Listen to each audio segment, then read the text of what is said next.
So when we say the currency is culture, it is the cultures that are within gaming, and it's the culture of gaming. Gaming is a lifestyle, and it is a culture in a sense. What we see is that various different communities are gathering based upon like their love and passion for specific games, right? That is what is the biggest value point, not only for those who are gamers themselves and who are passionate about that space, including esports, but also for people who want to get into this space from a business perspective. A lot of times when we look at gaming, when we look at esports, it's not necessarily always the games that are the major selling points, it's the people who play the games that is the major selling point. And it's one of the most universal things next to music, right? It doesn't matter what language you speak, where you're from, what your gender, orientation, or anything like that. It is a commonality of you loving the game and everyone coming together for the passion of gaming. And that's why it's so valuable. Where we come from, like music and sports are like the two things that you dream about to have a better life. And gaming needs to be the new thing added to that people are not familiar with, because it is a way you don't have to dribble a basketball for 16 years to hopefully hope you get to college and go to the NBA. You can get a console or a PC, get on, start communicating and building relationships with other people. And there's so many different ways to make a living and make friends and make money with gaming. So I think that there's a huge community that isn't even familiar that there's a thing called esports, or that you can make a lot of money with it or with gaming. And we at XSET, that's what we try to do, is try to invite everybody. Like, hey, there's a great party over here. You guys didn't know about it. Come check out this party. You're all invited. And I think a lot of times in most industries where a lot of people are not there, it's because they simply just didn't get an invite to the party.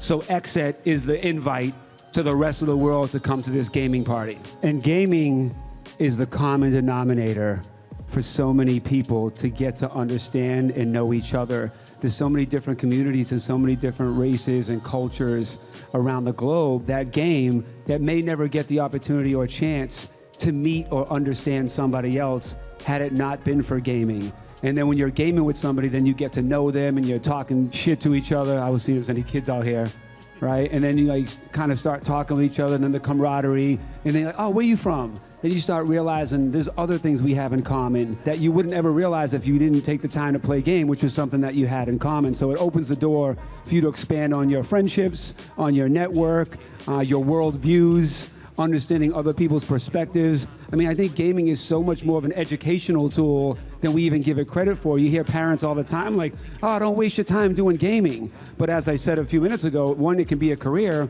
but it also can open up doors for your creativity, for your imagination, for new friendships, for new ideas, new opportunities, and a new network. In any industry, but since we're speaking about gaming, is a lot of times people get in their own way from starting or getting into something because they don't feel they're good enough. And they let good be the enemy of perfect, right? And you have to start somewhere. Everyone starts somewhere. We all have to suck a little bit before we get better, right? So I think sometimes people won't get into something because they're nervous they can't contend, or they're not as good, or they're gonna get ridiculed or laughed at something. But everybody sucks at one point, right? So you can't let that get in the way of starting. So if you feel, oh, I'm not as good of a gamer, I feel dumb trying to be part of a gaming organization or game with these other people, we all have to start somewhere. And by the way, there's other greatness inside you, and you're comparing your great to somebody else's great instead of recognizing the own great that you have inside you. And when you recognize the great that you have that's probably different than somebody else's great, you'll realize you're just as great, just as something different. So gaming is a way that you can do that. To me, the metaverse is really just the internet, and it's kind of a natural progression of, especially gamers who are used to being online, are kind of doing online anyway. And there's probably like two key components to the internet as we know it today that are just naturally progressing that will likely make the metaverse as we think of it in a more kind of futuristic or science fictional manner. But it's really, one, it's the visualization layer. Everything becomes progressively more accessible in AR, VR, permanent physical digital spaces, and so on. And then the second one, as our lives become more and more intertwined with this digital world, is just digital objects that become more and more important. And so, you know, there's people saying, including myself, that those digital objects should be represented by a open and interoperable technology layer. And so another buzzword, blockchain technology. But to me, really, the metaverse is just the internet with the difference that better visualization, how we access those digital worlds, and then the underlying technology on which we access and transact in the digital objects that we find online. Having the actual communities that you are marketing to and you're building with, and having them actually invested.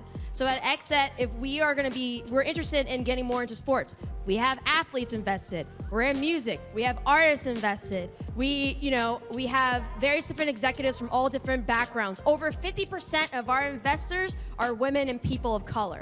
So if we want to market and if we want to build financially and we want to help support, you got to have those same people in your company, like you're saying. But not only when it comes to having them in your company as in working for it, but also having them have a stake in the game and having equity in the game. And I think that's when we're going to truly make gaming even more profitable, is not just having people in this space making money, but anyone who's interested, giving them a little piece of the pie, because they're going to have the best interest of the gaming industry because they have stake in the game as well.